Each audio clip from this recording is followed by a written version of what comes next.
Welcome to trigger with Sundar. ఇవాళ మనతో పాటు ఉన్నారు సిపిఐఎం పార్టీ పోలిట్ బ్యూరో సభ్యులు బివి రాఘవులు గారు. ఆయనతోటి రైతు ఉద్యమం సంబంధించిన అంశాల మీద మాట్లాడదాం. నమస్తే రాఘవులు గారు. నమస్కారం. రైతులు గతంలో సంవత్సరన్నర పాటు పోరాటం చేసిర్రు. తర్వాత మోడీ కూడా పార్లమెంట్ సాక్షిగా అనేక హామీలు ఇచ్చినారు. మళ్ళీ ఎందుకు పోరాటం స్టార్ట్ అయింది అనే చర్చ మీడియాలో ఒక వర్గం పెడుతుంది.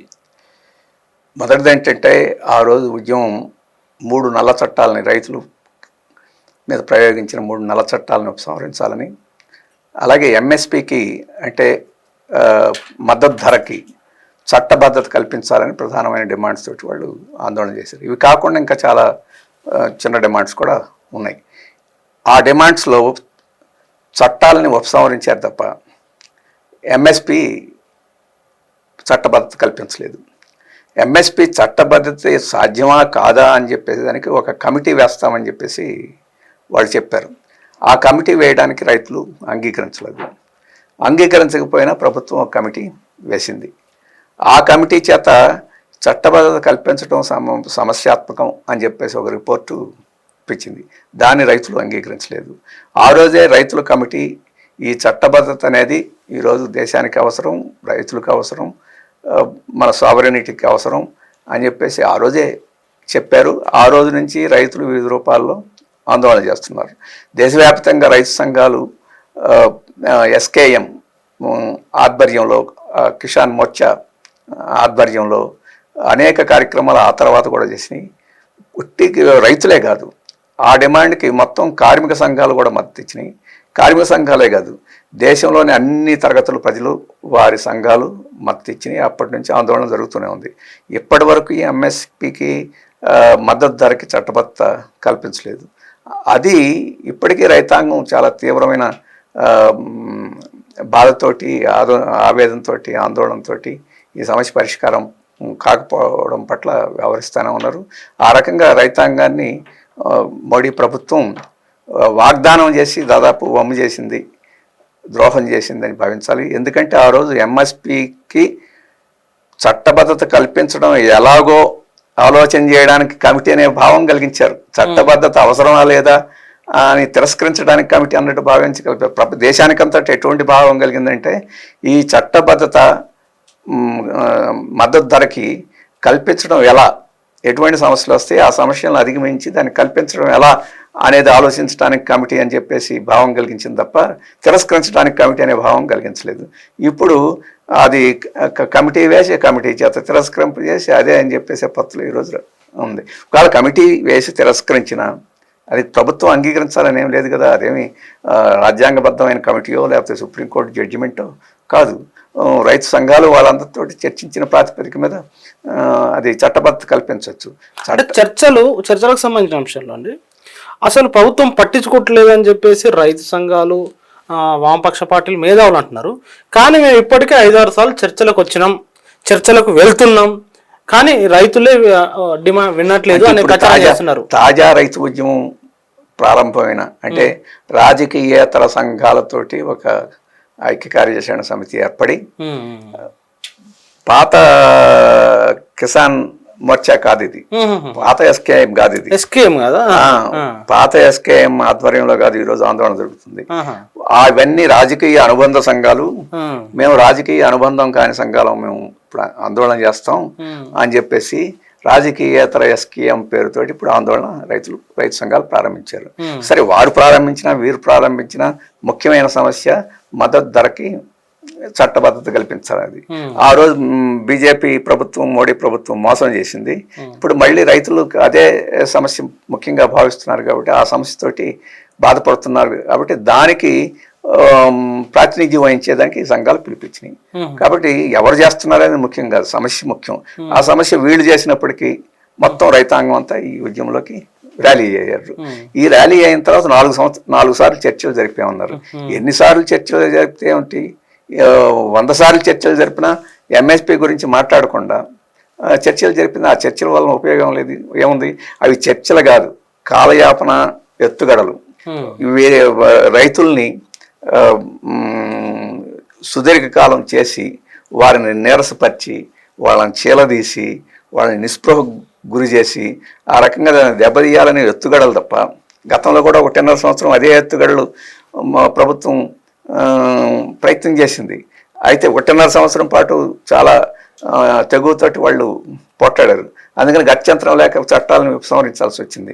ఇప్పుడు ఇది రాజకీయేతర సంఘాల పేరుతోటి వీళ్ళు వచ్చారు కాబట్టి వీళ్ళని కూడా అలా లొంగదీయచ్చు అని చెప్పేసి వీళ్ళల్లో ప్రభుత్వానికి సానుకూలంగా ఉండే కొంతమంది వ్యక్తులు కూడా ఉన్నారని చెప్పేసి వార్తలు వస్తున్నాయి. నిజమో కాదో తెలియదు. కాబట్టి ఇట్లాంటి ట్రోజన్ హార్సెస్ను కూడా ప్రవేశపెట్టి కూడా దీన్ని విచ్ఛిన్నం చేయాలని చెప్పేసి ప్రయత్నం కూడా ప్రభుత్వం చేసే అవకాశం ఉంది. కాబట్టి ఆలస్యం చేస్తారు, మొక్కలు చేస్తారు, చీలికలు సృష్టిస్తారు, చర్చల మీద చర్చలు చేస్తూ ఆ రకంగా కాలయాపన చేస్తారు. ఆ ఎత్తుగడలన్నీ ఇప్పుడు ప్రయోగం చేస్తున్నారు. అయినా రైతులు ఈరోజు అది కోరుకుంటున్నారు. అందుకని రైతులని ధిక్కరించి రైతులను కాదని నాయకులు కూడా చేయగలిగిన పరిస్థితి లేదు. అందుకనే ఈరోజు ఆ ఉద్యమం కొనసాగుతూ ఉంది. మరో ముఖ్యమైన విషయం ఏంటంటే ఆ రోజు ఏ రకమైన ఎత్తుగడలు ప్రయోగించారు, నిర్బంధం ప్రయోగించారు, బాష్పాయ గోళాలను ప్రయోగించారు, అలాగే రైతుల మీద శరీరంలోకి పెల్లెట్స్ వచ్చిన వీడియోలు, బాష్పవాయు గోళాలను ప్రయోగించారు, అలాగే పెల్లెట్ గన్స్ని, బుల్లెట్స్ని ఉపయోగించారు. ఇంకా విచిత్రం ఏంటంటే ఆ రోజుకి బహుశా ప్రభుత్వానికి ఇంకా ఆలోచన రాలేదు. ఈసారి ఆధునికమైన సాంకేతిక పరిజ్ఞానాన్ని, డ్రోన్స్ని, వాటన్నిటిని ప్రయోగించారు. వీటన్నిటిని ప్రయోగించి దీన్ని కూడా అణచివేయాలని చెప్పేసి ప్రభుత్వం ప్రయత్నం చేస్తుంది. కానీ రైతులు గట్టిగా నిలబడ్డారు కాబట్టి మళ్ళీ మేము ఒకసారి చర్చ చేస్తామని చెప్పేసి ప్రభుత్వం ప్రకటిస్తూ ఉంది.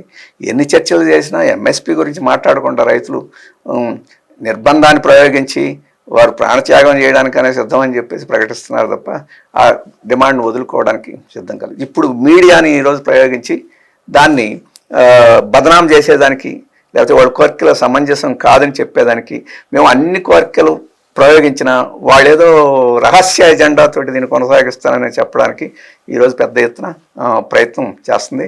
ఆ రోజు కూడా చేశారు. ఆ రోజు చీలదీయడానికి ప్రయత్నం చేశారు, నిర్బంధం ప్రయోగించారు. ఈరోజు దుష్ప్రచారం చేస్తున్నారు, ఆ రోజు చేశారు. ఇవన్నీ బీజేపీ కోరికలు కోరుతున్నారు, వీళ్ళకి సంబంధం లేని కోరికలు కోరుతున్నారు. అదేవిధంగా ఏమంటారు, ఈ కార్మికులకు సంబంధించి చట్టాలు వెనక తీసుకోమంటున్నారు, వీళ్ళకేం సంబంధం అనే ఆర్గ్యుమెంట్లు మీడియాలో పెడుతున్నారు. వీళ్ళు ఏం గొంతెమ్మ కోరికలు? పంటలు పండించిన దానికి మద్దతు ధర ఇవ్వమనడం గొంతెమ్మ కోరిక. ఇప్పటికే ప్రభుత్వం మద్దతు ధర ఇస్తుంది, వరికి, గోధుమకి ఇస్తుంది. అలాగే చాలా పంటలకు మద్దతు ధర అప్పుడప్పుడు ప్రకటిస్తూ ఉంది. మరి మద్దతు ధర ప్రభుత్వం ఎందుకు ఇస్తుంది? ఎన్నాళ్ళు ఎందుకు ప్రకటిస్తుంది? ఎందుకు ఇస్తుంది? అవి రైతులకి గిట్టుబాటు కాలేదని కదా, లేదా వరల్డ్ మార్కెట్లో ఒడిదుడుకుల మూలంగా రైతులు ఆత్మహత్యలు చేసుకుంటున్నారు, దాన్ని నివారించడానికి పనికి వస్తుందనేది కదా మరి ఎంత ఇస్తుంది? మరి ఆ మద్దతు ధరకి రైతులు అదనంగా కోరుతుంది ఏమిటి? ఈ మద్దతు ధర ఇచ్చినప్పటికీ వ్యాపారస్తులు కొనడంలా. వ్యాపారస్తులను ఖచ్చితంగా కొనుగోలు చేయించేదానికి ప్రభుత్వం దగ్గర ఏమీ చట్టం లేదు, రైతుల దగ్గర కూడా ఏమీ ఆయుధం లేదు. కాబట్టి ఎంఎస్పి అనేది నువ్వు ప్రకటించిన తర్వాత అది మార్కెట్లో వ్యాపారస్తులు కొనుగోలు చేసేట్టు చేయాలి. కొనుగోలు చేయకపోతే ప్రభుత్వం కొనుగోలు చేయాలి. ఈ వ్యాపారం కొనుగోలు చేయాలన్నా ప్రభుత్వం ఖచ్చితంగా కొనేట్టు చేయాలన్నా దానికి చట్టంలో ఉంటే, చట్టాలు ఉన్న వాటిని అమలు జరపట్లా.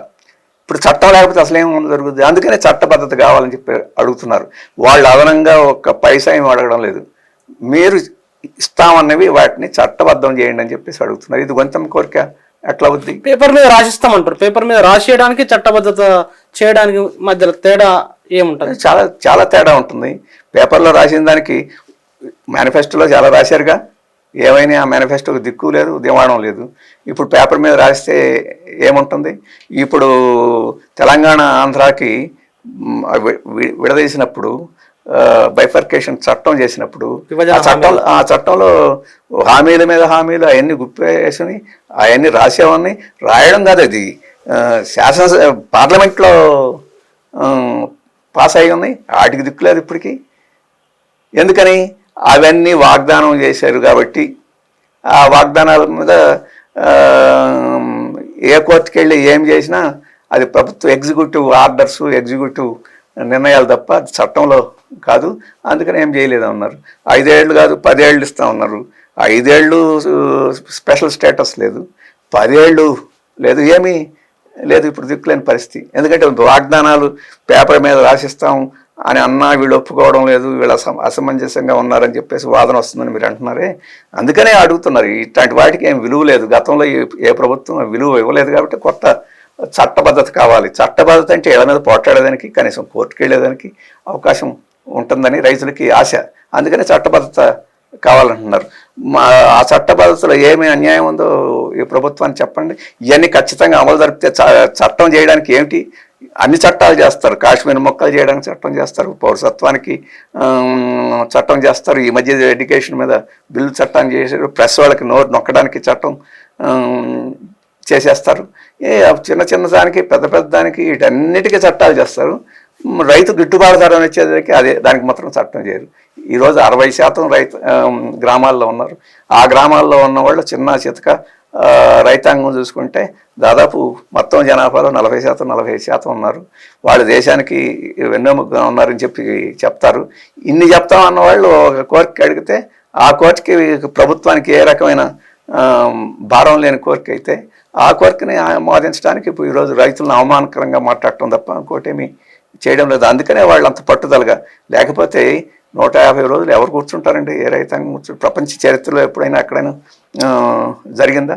ఇప్పుడు ఈ రైతాంగం వచ్చి ఎంతకాలం అక్కడ ఎందుకు కూర్చున్నారు? ఎప్పుడన్నా మనం చూసామా? మామూలు ఇతర 40 రోజులు, 50 రోజులు, 100 రోజులు మనం ఫ్యాక్టరీలో సమ్మెలు చూసాం. కానీ రైతాంగం పొలాలని, పశువుల్ని అన్నిటినీ వదులుకొని అవి ఏమైపోతున్నాయని చెప్పి నిరంతరం ఆందోళన ఎంతో కూడా కూర్చోవడం అనేది చరిత్రలో ఎప్పుడు జరగల. వాళ్ళు తిరుగుబాటు చేస్తే అటో ఇటో తాడో పేడో తేల్చుకొని 4 రోజులు 10 రోజుల్లో తేల్చుకున్న సందర్భాలు ఉన్నాయి, కానీ ఇట్లాంటిది జరగల. అంత అమోఘమైన చాలా గొప్ప ఎందుకు వచ్చిందంటే వాళ్ళ ఆవేశం, వాళ్ళ తెగువ.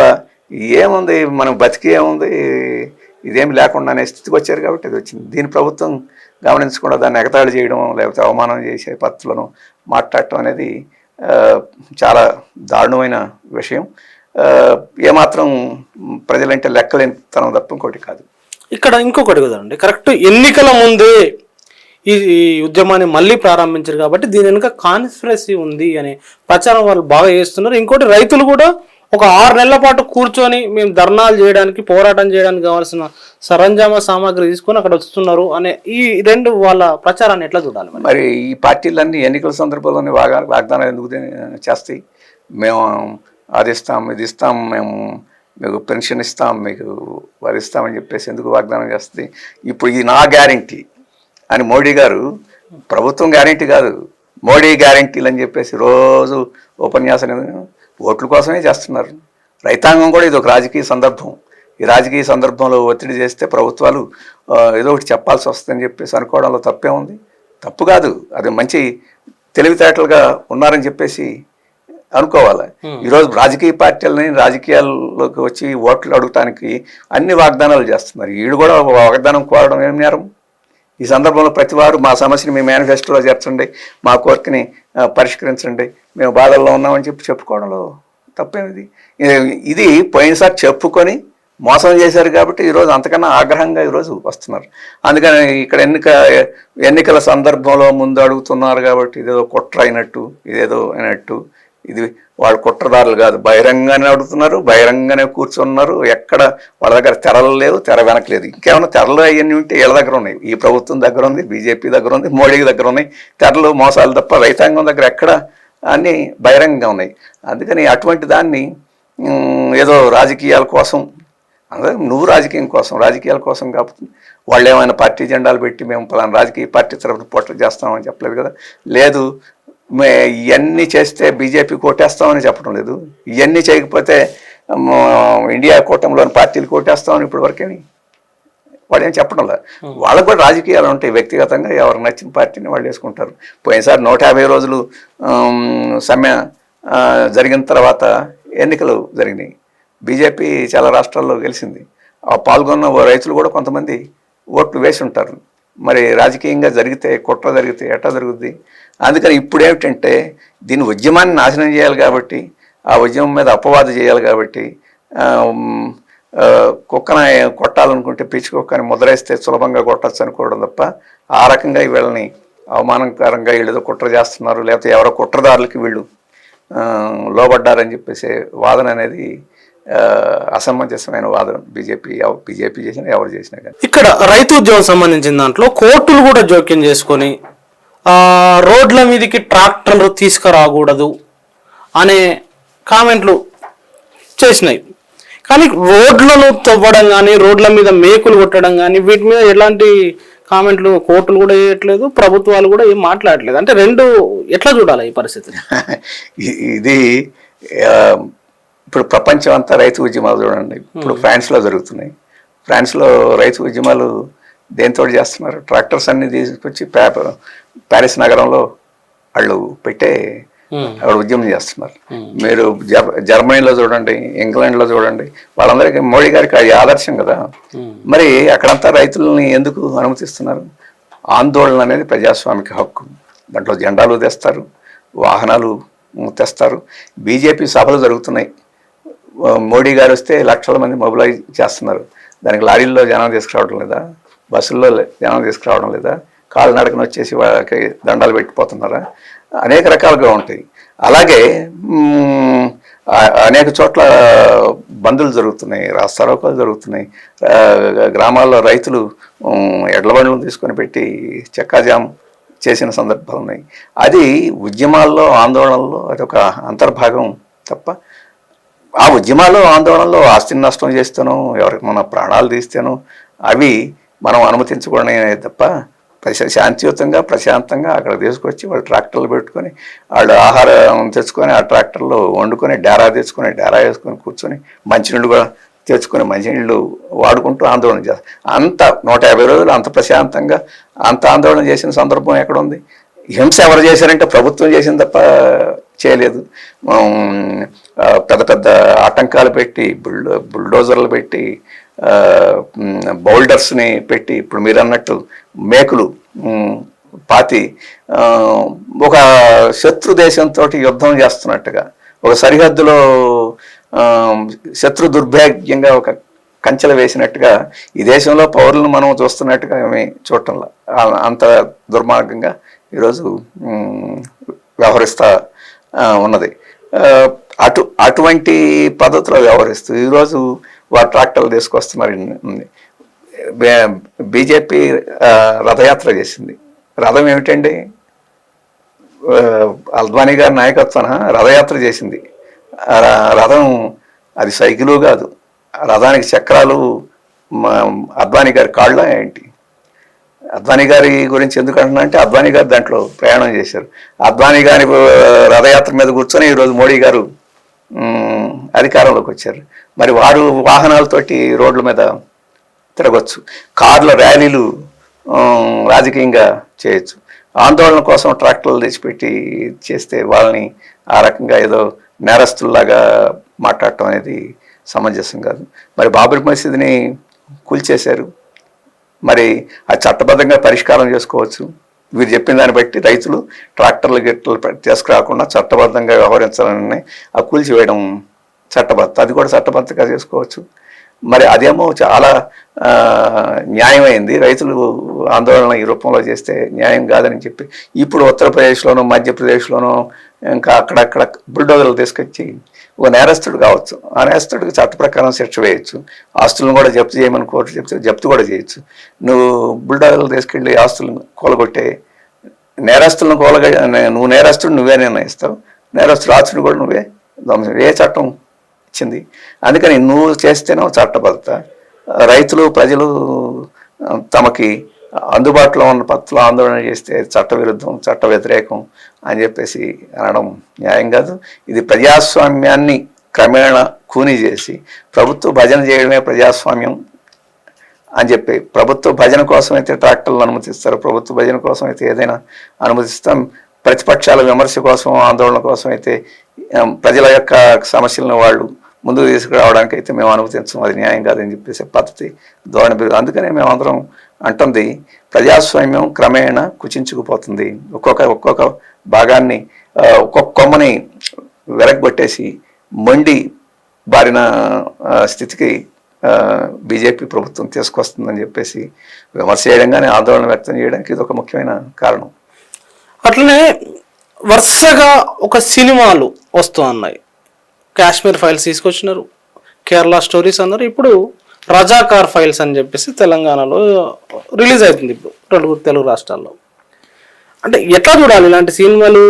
అర్ధ సత్యాలు, అసత్యాలు, వక్రీకరణలకు సంబంధించి అనేవి చాలా కామెంట్లు చేస్తున్నారు. కాదు ఇది అసలైన చరిత్ర అని వాళ్ళు చెప్తున్నారు. రెండిట్లో వాస్తవం. సినిమాలు అనేది ఒక మీడియం, ఒక భావాన్ని చెప్పడానికి వినియోగించుకునే ఒక సాధనం. ఆధునికంగా సినిమా అనేది అన్ని మీడియం కన్నా ఎక్కువ ప్రచారానికి ఉపయోగపడే మీడియంగా ఉంటుంది. ఇప్పుడు బీజేపీ తన యొక్క మత ఉన్మాదాన్ని, లేకపోతే హిందుత్వ రాజకీయాల్ని, వీటిని విస్తారంగా ప్రజల్లోకి తీసుకెళ్ళడానికి ఈరోజు ఈ మీడియంస్ అన్నింటినీ వాడుకుంటుంది. దాని యొక్క భావజాల ప్రచారం చేసేదానికి పద్ధతి ఏమిటి? అబద్ధాలు చెప్పడం. పదే అబద్ధాలు చెప్తే అది నిజం అనుకుంటారు. అలాగే కొన్ని ఘటనలు తీసుకొని వాటిని వక్రీకరణ చేసి ఆ వక్రీకరణలే అసలు సత్యాలను చూపించడం అని చెప్పేసే పద్ధతిలో చేయడం ఇంకొకటి. అలాగే అసలు మార్మిక విషయాల్ని, ప్రాపంచిక విషయాలను పక్కకు పెట్టేసి మార్మిక విషయాలన్నింటినీ ముందుకు తీసుకొచ్చి ఆ రకంగా ప్రజల్ని వంచే ప్రయత్నం చేయడం. అలాగే లేదా ప్రత్యర్థులు నిజాలు చెప్తుంటే ఆ నిజాలకి సమాధానం చెప్పలేకపోతే వాళ్ళ గొంతు నొక్కేస్తారు, వాళ్ళని జైల్లో పెట్టేస్తారు, వాళ్ళ పుస్తకాల మీద దాడులు చేస్తారు, లేకపోతే కొన్ని చోట్ల కొన్ని సందర్భాల్లో అయితే ప్రాణాలే తీసేసే పద్ధతిలో ఈరోజు ఈ శక్తులు వ్యవహరిస్తున్నాయి. దీనిలో భాగంగానే సినిమా ఫైల్స్ కూడా. ఈ సినిమాల ఫైల్స్లో చారిత్రకంగా అన్నీ మంచే జరగవు, కొన్ని ఘటనలో మంచి ఉంటుంది, చెడ్డ ఉంటుంది. దాని సమ్యక్ దృక్పథంతో మొత్తంగా మనం చూడాల్సి ఉంటుంది. ఇప్పుడు ఉదాహరణకి తెలంగాణ ప్రాంతం ఉంది, నిజాం సర్కారు ఇక్కడ పరిపాలన చేసింది. ఆ సర్కారు తన అవసరాల కోసం హిందువుల్ని ప్రోత్సహించింది, ముస్లింల్ని ప్రోత్సహించింది. కానీ ఇస్లాం మతం నాది అని చెప్పేసి ఆ ఇస్లాం మతం అనుసరించే కొంతమంది శక్తులు దుర్మార్గాలు చేస్తే దాన్ని ప్రోత్సహించడం దానికి కూడా చేసింది. అదే సందర్భంలో అనేక మంది జాగీర్లు, దేశ్ముఖ్లు వాళ్ళందరూ హిందువులుగా ఉండేవారిని అందరినీ ప్రోత్సహించి వీళ్ళు కలిసి దోపిడీ చేసుకున్న సందర్భం ఉంది. అది పాలకవర్గాల నైజం. ఈ రూపంలో కాశీం రజ్వీ నాయకత్వాన్ని ఉండే నిజాం వాళ్ళు చాలా దుర్మార్గాలు చేశారు. చాలా ముస్లిం ప్రజల మీద చేశారు, ఎక్కువ సంఖ్యలో హిందువులు ఉన్నారు కాబట్టి హిందువుల మీద కూడా చేశారు. కొన్ని ఘటనలు జరిగినాయి. కానీ కమ్యూనిస్టులు బలంగా ఎక్కడ ఏ మూల ఉన్నారో అక్కడ చేయలేకపోయారు, వాళ్ళు ఎదిరించారు. కానీ కమ్యూనిస్టులు బలంగా లేని హైదరాబాద్, కర్ణాటక, హైదరాబాద్, మరాఠ్వాడ, అలాగే ఈ మన ఉత్తర తెలంగాణ ప్రాంతాల్లో ఆర్య సమాజం ఇట్లాంటి వాళ్ళు నిజాం సర్కార్కి వ్యతిరేకంగా పోట్లాడలేదు. వాళ్ళు ఫ్యూడల్ పద్ధతులకి, జాగీర్దారులకి, జమీందారులకి, వెట్టికి, వీటన్నిటికి వ్యతిరేకంగా పోట్లాడలేదు. వాళ్ళు ఎంతసేపు మతం, నిజాం ముస్లిం మతం, రజాకారులు ముస్లిం అని హిందువుల్ని ముస్లింల మధ్య పోటీ పెట్టి తగాదాలు పెట్టడానికి ఎక్కువ ప్రాధాన్యత ఇచ్చారు, లేకపోతే శుద్ధి కార్యక్రమానికి ప్రాధాన్యత ఇచ్చారు తప్ప ఇంకోటి. అందుకని ఇటువైపు నుంచి రజాకారులు అత్యాచారాలు చేశారు. అలాగే నిజాం దిగిపోయిన తర్వాత అటు నుంచి ప్రతి దాడులు జరిగినాయి. ఆ రకంగా అక్కడ మతం దాన్ని ఆసరాగా చేసుకుని అదే ఈరోజు అసలు చరిత్ర అని చెప్పేసి ఈ నిజాం సర్కార్ని అసలు గద్దె దించడానికి, ఆ రాజ్యాన్ని పోగొట్టడానికి రైతులను సమీకరించి, కూలీలను సమీకరించి, వృత్తిదారులను సమీకరించి, దాంట్లో హిందువులు, ముస్లింలు కులాలతో తేడా లేకుండా సమైక్యంగా చేసి 4000 మంది ప్రాణాలని బలిచ్చి రజాకారుల్ని పారిపోయేట్టు చేసిన కమ్యూనిస్టుల చరిత్ర కాదన్నట్టుగా ఇక్కడ చరిత్రను బైరాన్పల్లి గురించి వాళ్ళు కూడా మాట్లాడుతున్నారు కదా. బైరాన్పల్లి మాట్లాడతారు, లేకపోతే కోమరయ్య ఊరు గురించి మాట్లాడతారు. ఎట్లా మాట్లాడతారు? వాళ్ళు రైతాంగం వెట్టి చాకరీకి, భూమి కోసం, వాటి కోసం తిరుగుబాటు చేసిన, సమైక్యంగా ప్రజలను సమీకరించిన దానికి నిజాం ముస్లిం నవాబుకు వ్యతిరేకంగా కాకతాళీయంగా వీళ్ళందరూ ఏ కులంలో ఉన్న హిందువులుగా అనుకుంటారు కాబట్టి నిజాం ముస్లిం నవాబుకు వ్యతిరేకంగా వీళ్ళు హిందువులుగా తిరుగుబాటు చేశారని చిత్రీకరించేదానికి ప్రయత్నం. కానీ జన్నారెడ్డి ప్రతాప్ రెడ్డి గురించి ఈ దేశముఖులు, హిందువులుగా ఉండే దేశముఖులు వీళ్ళని దోపిడీ చేసింది, దుర్మార్గాలు, వాళ్ళకి వ్యతిరేకంగా ఉద్యమం ప్రారంభమైంది. వాళ్ళ తరఫున నిజాం సర్కార్ రజాకారుల్ని పంపించారు. ఈ మేళవింపు హిందువులైనా ముస్లింలైనా ఈ దొరలు వీళ్ళందరూ సమైక్యంగా రైతాంగాన్ని ధ్వంసం చేసిన దీన్ని మాత్రం వదిలేస్తారు. ఈ మధ్యలో ఉండే ఈ దొరలని వీళ్ళందరినీ హిందువులు కాబట్టి వాళ్ళ పేర్లు ప్రస్తావించరు. నేరుగా నిజాం తరఫున దుర్మార్గాలు చేసిందంతా వీళ్ళు.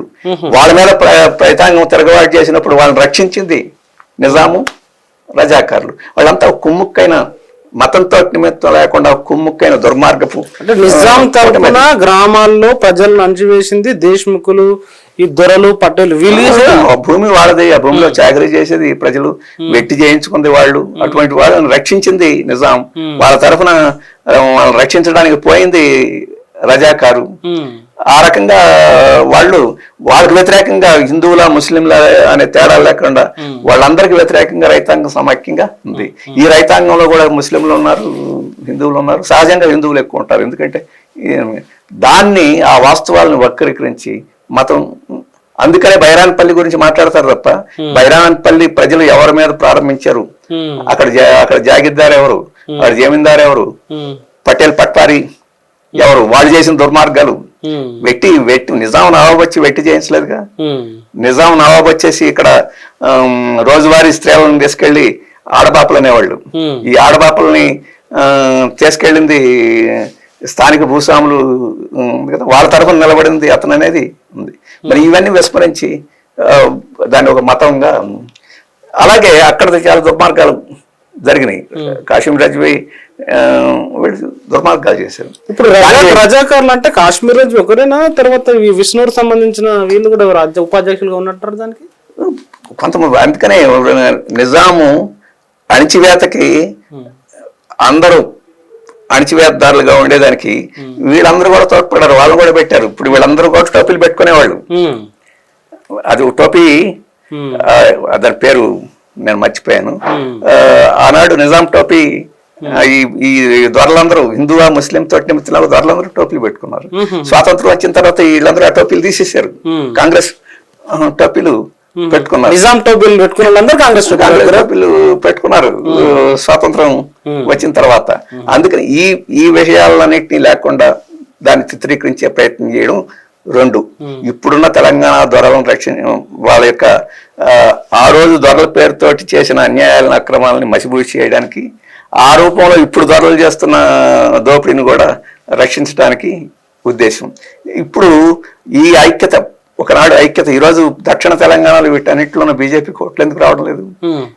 ఓట్లు ఎందుకు రావడం అంటే ఈ సమైక్యత, ఆ రోజు ఆ పోరాటం, నైజాం ప్రభుత్వానికి వ్యతిరేకంగా ఆ పోరాటంలో వచ్చిన ఐక్యత తరతరాల నుంచి వస్తుంది. అది కొద్దిగా బలహీనపడుతుంది.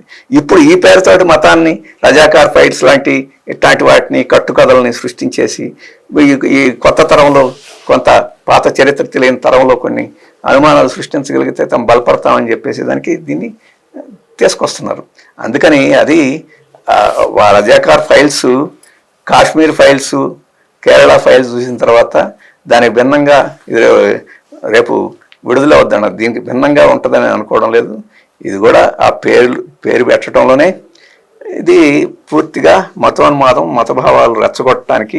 ఇది రైతులకు సంబంధించి కానీ, కూలీలకు సంబంధించి కానీ, లేకపోతే ఉద్యోగులకు సంబంధించి కానీ ఈ సమస్యలు అది ప్రస్తావించదు. అలాగే వీరి మీద హిందువులతోటి, ముస్లింతోటి, మతంతో నిమిత్తం లేకుండా దొరలు, భూస్వాములు, పటేళ్లు, పట్వారీలు, రజాకారులు, నిజాము, బ్యూరోక్రసీ, మాలీ పటేల్, లేకపోతే ఆ పటేల్, వీళ్ళందరూ కలిసి మతంతో నిమిత్తం లేకుండా ఎటువంటి దుర్మార్గాలు చేశారు అది మాత్రం ప్రస్తావన ఉండదు. అది స్పష్టంగా మీరు చేయొచ్చు. ఇది ఎందుకంటే వాళ్ళ ఉద్దేశం అది. మీరు ఏ మీడియం తీసుకున్నా ఆ మీడియాన్ని దీంట్లోకి ఇమిట్ చేసేదానికి ప్రయత్నం చేస్తారు. రేపు రజాకార్ ఫైల్స్లో కూడా అలాగే ఉంటుంది. ఇప్పుడు వాళ్ళేమో మీరు చెప్తున్నట్టు అబద్ధాలను, అసత్యాలను, వక్రీకరణలో సినిమాలు తీస్తుంటే మీ లెఫ్ట్ పార్టీలకు కానీ, ప్రోగ్రెసివ్ శక్తులకు కానీ మీకు ఆ శక్తి కానీ, లేకపోతే మీ ఆ ప్రోగ్రెసివ్ శక్తులు సినిమా ఇండస్ట్రీలో లేరా? మీరు తీసే వాస్తవాన్ని చెప్పే ప్రయత్నం చేయరా మీరు? అంటే మొదటిది ఏంటంటే, ఇప్పుడు ఈ మీడియంస్ అన్నీ ఆఖరికి ఇంటర్నెట్తో సహా, సినిమాలతో సహా ఇవన్నీ కార్పొరేటైజ్ అయిపోయినాయి.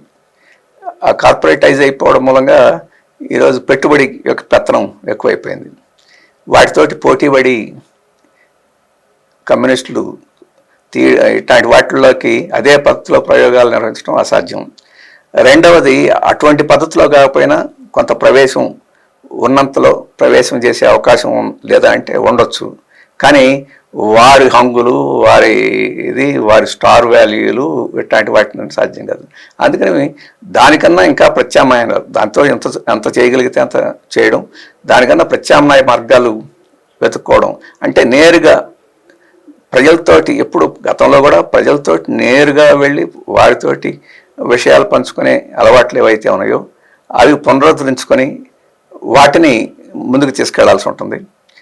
రెండవది, గతంలో పత్రికలు అంటే కమ్యూనిస్టులు నడిపేవే పత్రికలు, లేదా ఉద్యమకారులు నడిపేవే పత్రికలు, లేదా స్వతంత్రం కోసం పోరాడేవాళ్ళే పత్రిక. ఇప్పుడు పత్రికలు అంటే పెట్టుబడిదారులు నడిపే పత్రికలు తప్ప మామూలు పత్రికలకి అట్లాంటి పద్ధతి అన్నిట్లోనూ వచ్చింది. మీకు ఒకప్పుడు సినిమాలో కూడా, చార్లీ చాప్లిన్ సినిమాలో, ఇంకో సినిమాలో, లేకపోతే తెలుగులోను, వీటన్నిటిలోను మీ కళారంగం నుంచి పోయిన కూడా చాలా మంది ఇటువంటి వాటిలో ఉన్నాయి. ఇప్పుడు సినిమా యాక్టర్లు అందరూ పాతకాలంలో ప్రజానాట్య మండలి అట్లీట్లో కళారూపాలు చేసిన వాళ్ళే. ఇప్పుడు కూడా ఇక్కడ నుంచి వచ్చిన వాళ్ళు అక్కడ వాళ్ళ రూపాలని మార్చేసే పద్ధతిలో పెట్టుబడి చేస్తుంది. అందుకని నేను చెప్పాను ఏంటంటే, కొత్త ప్రత్యామ్నాయ పద్ధతులు వస్తున్నాయి. యూరోప్లో రేడియోలను వినియోగించుకుంటున్నారు, లోకల్ టీవీలని చేస్తున్నారు, అలాగే పాడ్కాస్ట్లు, ఇటువంటి కొత్త కొత్త పద్ధతులు వచ్చినాయి. ఇంకా అటువంటి సాంకేతిక పరిజ్ఞానాన్ని, అటువంటి పద్ధతుల్ని వినియోగించగలిగే స్థితి ఇంకా ఇక్కడ కమ్యూనిస్ట్ ఉద్యమానికి ఇంకా పూర్తిగా రాలేదు. అలాగే కొంత ఇతర శక్తులకు కూడా రాలేదు. కానీ క్రమేణా అది వస్తుంది.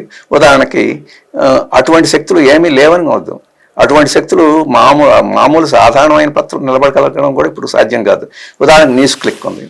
న్యూస్ క్లిక్ రైతాంగ ఉద్యమాన్ని, న్యూస్ క్లిక్ మీద చేసిన ఒక ముఖ్యమైన ఆరోపణ ఏంటంటే, రైతాంగ ఉద్యమాన్ని ఇది దేశంలో కుట్రపూరితంగా వీళ్ళు ప్రచారం చేశారు.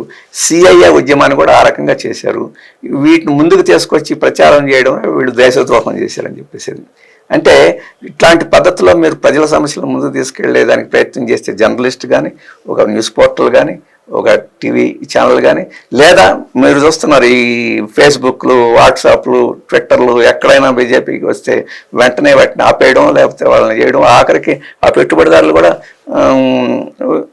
వాళ్ళు ప్రజాస్వామ్యం, ఫ్రీడమ్ ఆఫ్ ఎక్స్ప్రెషన్ ఎన్ని చెప్పినా వాటిని బ్లాక్అవుట్ చేయడం, లేకపోతే అందుకని అటువంటి స్థితిలో ఇటువంటి ఒత్తిళ్లు, నిర్బంధాలు కూడా వస్తాయి. వాటిని ఎదుర్కొని చేయాల్సి ఉంటుంది. ఎదుర్కొని చేసే పరిస్థితుల్లో కొన్ని పరిమితులు కూడా వస్తాయి. అయినా పరిమితులను అధిగమించి ఇంకా చాలా చేయాల్సి ఉంది. అట్లే అండి, ఇప్పుడు పార్లమెంట్ ఎలక్షన్లు చాలా దగ్గరకు వచ్చిన సందర్భంలో ఎన్డీఏ ఏమో ఒకవైపు మోడీ హామీల పేరుతోటి దాదాపు ఒక తెలుగులోనే 20-25 యాడ్స్ టీవీ ఛానల్లో వస్తుంది, యూట్యూబ్లలో, ఫేస్బుక్లలో, పేపర్లలో వస్తూ ఉన్నాయి. మరి ఇండియా పరిస్థితి ఎట్లా ఉంది? మెరుగైందా? ముందడుగు వేయబోతుందా? ఎట్లా ఉండబోతుంది?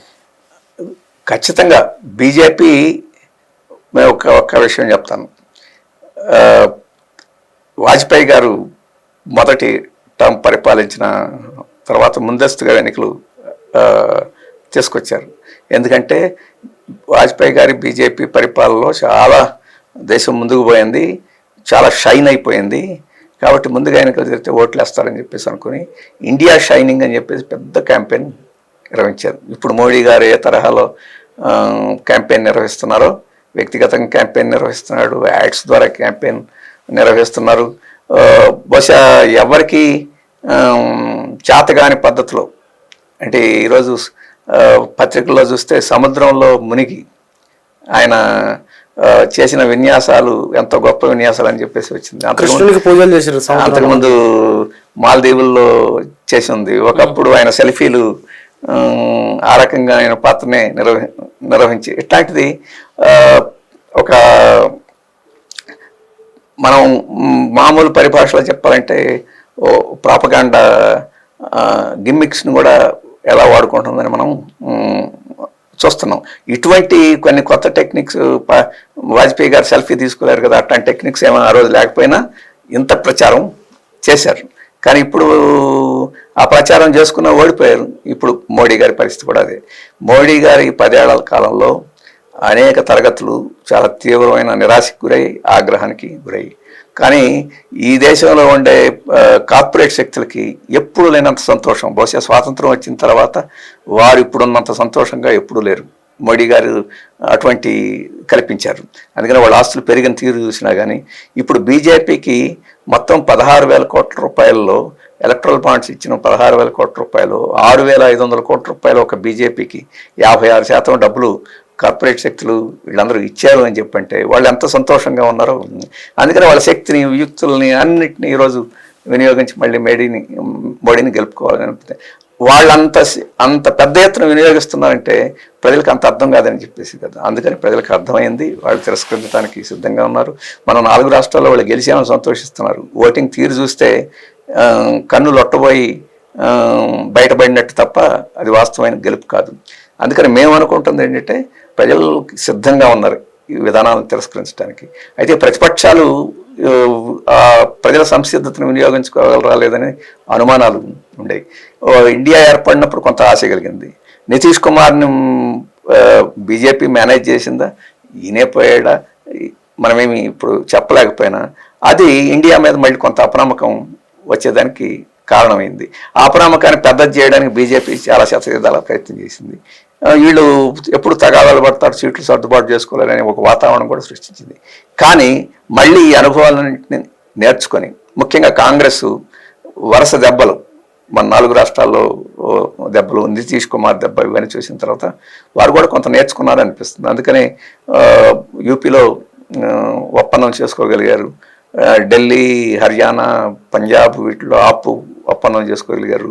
మిగతా రాష్ట్రాల్లో కూడా చర్చలు సానుకూలంగా జరుగుతున్నాయని చెప్పేసి ఒక ఒప్పందానికి వస్తారని చెప్పి ఈ రకమైన ఐక్యత ప్రదర్శించడం మళ్ళీ ప్రజల్లో ఆశ కనిపిస్తుంది. ఈ ఆవేదనని, అసంతృప్తిని మళ్ళీ ఒక చోటకి చేర్చి బీజేపీకి గట్టి సమాధానం చెప్పగలిగే పరిస్థితి వచ్చింది. అందుకనే బీజేపీ తడబడపడుతుంది. చిన్న చితక ఎవరు వచ్చినా కానీ కలుపుకొని రావాలని. నిన్నటి మొన్న దాకా కరప్షన్కి రాజులుగా పేర్కొన్న వ్యక్తులందరినీ చాలా సన్మార్గులుగా ఈరోజు బీజేపీలో చేసుకోవడానికి ప్రయత్నం చేస్తుంది. అందుకనే బీజేపీ వారు, మోడీ గారు ఏం ప్రచారం చేస్తున్నారు, మీరు అభ్యర్థులను చూడద్దు, కమలాన్ని చూడండి అంటే పార్టీని చూడండి అన్నారు. ఇప్పుడు పార్టీని చూసినా సరిపోయేట్టు కనపట్లేదు. పార్టీని కాదు చూడండి, నన్ను చూడండి, నమో మోడీ నన్ను చూడండి అని చెప్పేసి అంటే ఈ పార్టీని చూసినా ఓట్లేరు, అభ్యర్థులను చూసి ఓటేరు, నన్ను చూసి ఓటేయాలి. నేను చూసి కూడా ఎందుకు ఓట్లు వేయాలా? నేను పేపర్లో అంటే మోడీ మీరు కామెంట్ చేశారు కాబట్టి మోడీ విశ్వగురు అని ప్రచారం చేస్తున్నారు, ప్రపంచంలో అత్యంత పాపులర్ వ్యక్తి అంటున్నారు. మరి ఆయన చూసి ఓట్లు వేయకుండా ఎట్లుంటారు జనం అనే కామెంట్ ప్రచారం వాళ్ళు చేస్తారు. ఎట్లా కదంటారు మీరు? ఖచ్చితంగా మోడీని మన దేశంలో పొగట్టమే కాదు, పెట్టుబడిదారులు ప్రపంచంలో కూడా పెట్టుబడిదారులు బహుశా ఏ దేశం పెట్టుబడిదారులని పొగడినట్టుగా ఇప్పుడు మోడీ గారిని పొగుడుతున్నారు. పెట్టుబడిదారులు అనే పదం వాడుతున్నారు, ప్రజలు పొగుడుతలేరు. అక్కడ ప్రజలను అడగాలి, మోడీ గారు అడిగారేమో తెలియదు. కానీ రోజు ఈయన G20కి, G7కి అక్కడికి ఇక్కడికి వెళ్ళి క్లింటన్, బైడెన్నో లేకపోతే ట్రంప్ గారినో లేకపోతే మ్యాక్రాన్నో లేకపోతే వీళ్ళని కలిసి వాళ్ళు ప్రశంసించినట్టే చెప్పుకుంటున్నారు తప్ప అక్కడ ప్రజలు ప్రశంసించినట్టే చెప్పుకోవడం. ఒకటి మొన్న అమెరికాతో ఒడంబడిక చేసుకున్నారు. 2017లో ఈ ప్రభుత్వమే కోడి కాళ్ళ మీద, అలాగే గిన్నె కోళ్ళ మాంసం మీద, ఆఫల్ అంటే అవయవాల దిగుమతుల మీద, వాటన్నిటి మీద తీవ్రమైన సుంకాలు విధించింది, నిషేధం విధించింది. ఇప్పుడు మోడీ గారు అన్ని దిగుమతి చేసుకోవచ్చు అవయవాలు. ఇక్కడ ఏమైనా వెజిటేరియన్ గురించి ప్రచారం చేస్తారు. ఇప్పుడు నాన్ వెజిటేరియన్ సరుకులన్నింటినీ దేశానికి దిగుమతి చేసుకున్నాం. దిగుమతి చేయడం కాదు, 30%, 40% ఉన్న సుంకాన్ని 5%కి తగ్గించారు. ఎందుకు తగ్గించారు? అమెరికా వాళ్ళు చెప్పారు కాబట్టి దాసోహమైన పరిస్థితి ఈరోజు కనపడుతుంది. అందుకని సిపిఎం మొదటి నుంచి చెప్తుంది, అమెరికాతోటి వ్యూహాత్మక భాగస్వామిగా చేరి అమెరికా యొక్క ప్రయోజనాలని కాపాడటానికి ఈ ప్రభుత్వం ప్రయత్నించింది. మరి ఇట్లాంటి సందర్భంలో వారికి చాలా అనుంగు మిత్రుడుగా, అనుంగు సేవకుడుగా ఉన్నవారిని పొగడక తిట్టడం ఎలా చేస్తారు? అందుకని అమెరికా పొగుడుతుంది, అమెరికా మీడియా పొగుడుతుంది, అలాగే యూరోప్ పొగుడుతున్నారు. ఆ రకంగా పొగట్టంలో అది విశ్వ గురువు కాబట్టి కాదు, ఈ విశ్వానికి అంతటికి, మీ కార్పొరేట్ క్యాపిటల్ అంతటికి మేము సేవ చేస్తామని చెప్పేసి చెప్తున్నారు. కాబట్టే ఈరోజు ఆ ప్రచారం వస్తుంది. అక్కడ ప్రజలను పోయి అడిగితే వేరే పద్ధతిలో ఉంటుంది. వాస్తవంగా 135 కోట్ల జనాభా ఉంటే ఏ పెట్టుబడిదారికి ఆసక్తి ఉండదు. అందరికీ ఆసక్తి ఉంటుంది. మన 135 కోట్ల నోరులు ఉన్నాయి, చేతులు ఉన్నాయి, మనం శ్రమ చేయడానికి పనికి వస్తాం, వాళ్ళ సరుకుల్ని వాడుకోవడానికి పనికి వస్తాం, ఆసక్తి ఉంటుంది. మనం విశ్వసుందరి పోటీలు జరుగుతుంటాయి. విశ్వసుందర పోటీలకి ఎక్కువ ఆసియా దేశాలు, ఆఫ్రికా దేశాలు, లాటిన్ అమెరికా దేశాలని సుందరీమణులు అంటారు. మన వాళ్ళకి అందం కూడా ఉండొచ్చు, కానీ వీరికి మాత్రమే ఎందుకు ఇస్తారంటే ఈ వారు వినియోగించే సరుకులన్నీ ప్రచారం చేయడానికి వీడు బాగా పనికి వస్తారు కాబట్టి ఇస్తుంటారు. ఇప్పుడు అట్లాగే మోడీ గారి పరిస్థితి కూడా అలాగే ఉంది. ఈరోజు ప్రపంచం వాళ్ళ ఆర్థిక వ్యవస్థలు పూర్తిగా దెబ్బతినిపోయి ఉన్నాయి. వాళ్ళ గ్రోత్ రేట్లు అవి చూస్తే మళ్ళాంటి మార్కెట్లు దొరికితేనే ఉంటుంది. చైనా తోటి వాళ్ళకి తగాదాలు వచ్చినాయి. ఇట్లాంటి మార్కెట్లే కాదు, ఐక్యరాజ్య సమితిలో మన లాంటి దేశం వాళ్ళకి అండగా వాళ్ళకి మద్దతుగా ఉంటే వాళ్ళకి బలం చేకూరుద్ది. అలాగే మనం ఫ్రీ ట్రేడ్ అగ్రిమెంట్స్కి ఇట్లాంటి దేశాలతోటి జరిగితే వాళ్ళ ఆర్థిక వ్యవస్థలకి వీలుగా ఉంటుంది. ఇప్పుడు ఎర్ర సముద్రంలో వాళ్ళకి ఏమైనా ఇబ్బందులు వస్తే వాళ్ళ నౌకలకి మన నావికా సిబ్బంది వెళ్ళి వాళ్ళని రక్షించడానికి వాటికి ఉపయోగపడతారు. ఈ మధ్యకాలంలో జరుగుతుంది. అందుకని వాళ్ళు ఆ రకంగా ఇవన్నీ ప్రశంసించడంలో ఆశ్చర్యం లేదు. ఎందుకు ప్రశంసిస్తున్నారు అనేది ముఖ్యం. అయితే ఇక్కడ ఏం జరుగుతున్న దాన్ని బట్టి ప్రజలు, జనానికి ఏం చేస్తున్నాడు మోడీ, ఇక్కడ ఏం జరుగుతున్న దాన్ని బట్టి ప్రజలు స్పందిస్తారు. విశ్వగురువు అని అందరూ పొగుడుతున్నారు కాబట్టి దాన్ని బట్టే ప్రజలు నిర్ణయించుకోరు. ఇక్కడేం జరుగుతుంది, ఇంతకుముందే చెప్పాను కదా, ఇక్కడ ఎప్పుడు లేనంతగా సంతోషంగా ఉన్నారు కార్పొరేట్లు, పెట్టుబడిదారులు. జనం గురించి మొదటిది రాష్ట్రాలు ఉన్నాయి. రాష్ట్రాలు తీవ్రమైన ఆగ్రహంగా ఉన్నారు. అంతమంది అంతకుముందు ఇప్పుడు ఎందుకు చేస్తున్నారు? కార్మికులు ఎప్పుడూ లేనంతగా అన్ని సంఘాలు బిఎంఎస్తో సహా ఈరోజు ఆందోళనలోకి వచ్చారు. వారు సాధారణంగా మోడీ గారికి సానుకూలంగా ఉంటారు. వాళ్ళు స్వతంత్రమైన సంఘం చెప్పుకుని ఉంటారు. కానీ వాళ్ళు కూడా చాలా సందర్భాల్లో ఆగ్రహంగా ఆందోళనలు అయినా చేస్తుంటారు. ఎందుకంటే లేబర్ కోడ్స్ని తీసుకొచ్చిన తర్వాత, హక్కులన్నీ కాలు రాసిన తర్వాత ఈరోజు స్టీల్ ప్లాంట్ వాళ్ళు 1000 రోజులకి ఇంకా పైన దాటిపోయి ఆందోళనలో ఉన్నారు, ఇంకా ఆందోళన చేస్తూనే ఉన్నారు. అటువంటి ఆందోళనలు చాలా చోట్ల జరుగుతున్నాయి. ఇవన్నీ మోడీ ప్రభుత్వ విధానాల వల్లనే వచ్చినాయి. వీటన్నింటి యొక్క ప్రభావం ఉండదని చెప్పేసి అనుకుంటే పొరపాటు. కొన్ని విడివిడిగా జరుగుతుంది. వీటన్నింటి యొక్క ప్రతిబింబమే రైతులు, కార్మికులు, విద్యార్థులు, మహిళలు, దళితులు అందరూ కలిసి ఈరోజు ఒక ఉమ్మడి ఉద్యమాల్లో పాల్గొనడానికి. రైతులకి మీకు సంబంధం ఏమిటి? ఒకటే సంబంధం. రైతులు నడిచి వేస్తుంది మోడీ గారి ప్రభుత్వమే, కార్మికులు నడిచి వేస్తుంది మోడీ గారి ప్రభుత్వమే, దళితులని సప్లైను ఇవన్నీ రద్దు చేసి దళితులని, గిరిజనుల్ని వాళ్ళ యొక్క వాటాను లేకుండా చేస్తుంది మోడీ గారి ప్రభుత్వమే, రాష్ట్రాల హక్కుల్ని, ఆర్థిక హక్కుల్ని కాలు రాసి వాటిని దాదాపు మున్సిపాలిటీల స్థాయికి తీసుకొచ్చిన పరిస్థితి మోడీ గారి ప్రభుత్వమే. మరి అందరికీ ఒకరైనప్పుడు ఆయన దగ్గరికి పోవాలనుకున్నప్పుడు, లేకపోతే ఆయన తోటి మాట్లాడాలనుకున్నప్పుడు వీళ్ళందరూ ఒక చోటకి వేరకట్ చేస్తారు. ఇప్పుడు అందరూ మాట్లాడటం, ఆయన దగ్గరకు పోవడం అయిపోయింది. అందరూ కలిసి పొట్టాడటం ఇప్పుడు జరుగుతూ ఉంది. దాన్ని మీకు మాకు సంబంధం ఏంటి?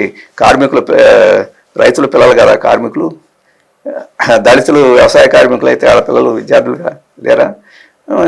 అందుకని విడివిడిగా వారికి సంబంధం ఏంటి, మీకు సంబంధం ఏంటి అనేవాళ్ళు, మోడీకి వాళ్ళకి ఏమిటి సంబంధం?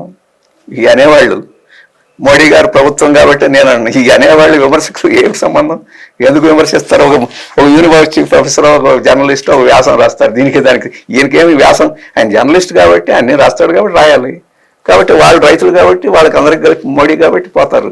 అందుకని ఇటువంటి రాయసగాళ్ళు ఉన్నారు, పెన్ పుషర్స్ అంటాం. అద్దె కోసం రాసేవాళ్ళు, నాకు నచ్చి నా విధానం ప్రకారంగా రాసేవాళ్ళు కొంతమంది వచ్చు, దాంతో నేను అంగీకరించున్నాను.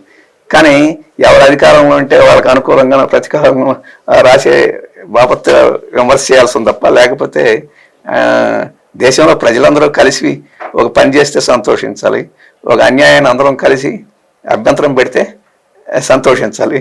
కానీ అందరం కలిసి ఏదన్నా అడిగితే దాన్ని తప్పట్టేవారిని మనం మామూలుగా చూడలేము. మణిపూర్కి సంబంధించి చాలా గోల చేసిన ప్రతిపక్షాలు, ముఖ్యంగా లెఫ్ట్ పార్టీలు, సిపిఎం పార్టీ.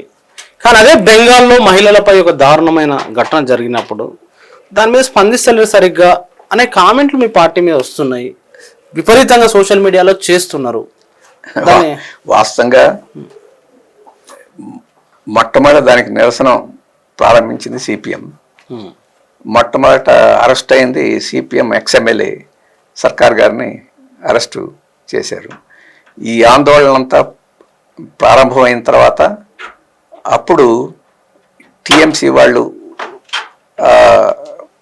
ఆ షేక్ గారు వారి అనుయాయులు ఇన్వాల్వ్ అయ్యారని చెప్పేసి బయటకు వచ్చిన తర్వాత ఆ షేక్ గారి అనుయాయుడిని ఉత్తమ్ సర్కార్ అని అతన్ని అరెస్ట్ చేశారు. మా నాయకుడిని అరెస్ట్ చేసింది ఆందోళన చేశారని, వాళ్ళ నాయకుడిని ఒకరిని మామూలు సాధారణమైన కార్యకర్తని అరెస్ట్ ఎందుకు చేశారంటే షేక్ గారిని రక్షించేది. ఆ తర్వాత బీజేపీ వారికి జ్ఞానోదయం కలిగింది, వాళ్ళు మాట్లాడటం ప్రారంభించారు. ఇప్పుడు బీజేపీ ఏంటంటే ఈ సిపిఎం వాళ్ళు బీజేపీ వాళ్ళు కలిసి కుట్ర చేసేదో చేస్తున్నారని చెప్పేసి దాన్ని డైవర్ట్ చేసేదానికి టీఎంసీ వాళ్ళు ప్రయత్నం చేస్తున్నారు. అందుకని బీజేపీ వారు వెళ్ళడానికి ప్రయత్నం చేశారు, వాళ్ళని అనుమతించలా. వాళ్ళు కోర్టు పర్మిషన్ తీసుకొని వాళ్ళ నాయకుడు వెళ్ళారు. బృందాకరత్ గారు వెళ్ళడానికి ప్రయత్నం చేసింది, అనుమతించలా. కోర్టుకి వెళ్ళిన అనుమతి లేదు. ఈ రకంగా ఆందోళన ఎవరు చేసినా సంతోషమే. దగ్గరికి వెళ్ళడానికి అనుమతి ఇవ్వకపోవడాన్ని ఎట్లా చూడాలండి భారతదేశంలో?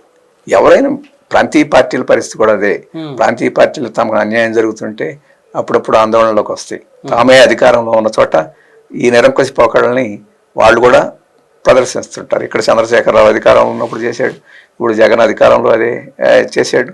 అటువంటి పత్రలో ఈ ప్రాంతీయ ఇప్పుడు తృణమూల్ కాంగ్రెస్ అంతకన్నా ఎక్కువగా నిరంకుశంగా అక్కడ సిపిఎం మీద ఆందోళన చేసే వాళ్ళ మీద చాలా ఉంది. ఇప్పుడు సందేశ్ కళ్ళీలో కూడా మహిళలు మీద జరిగిన అన్యాయాలు, అక్రమాలు వాటన్నిటి మీద నిరసిస్తూ ఉంటే వాటి మీద కూడా అటువంటిది ప్రయోగం చేసుకుంటుంది.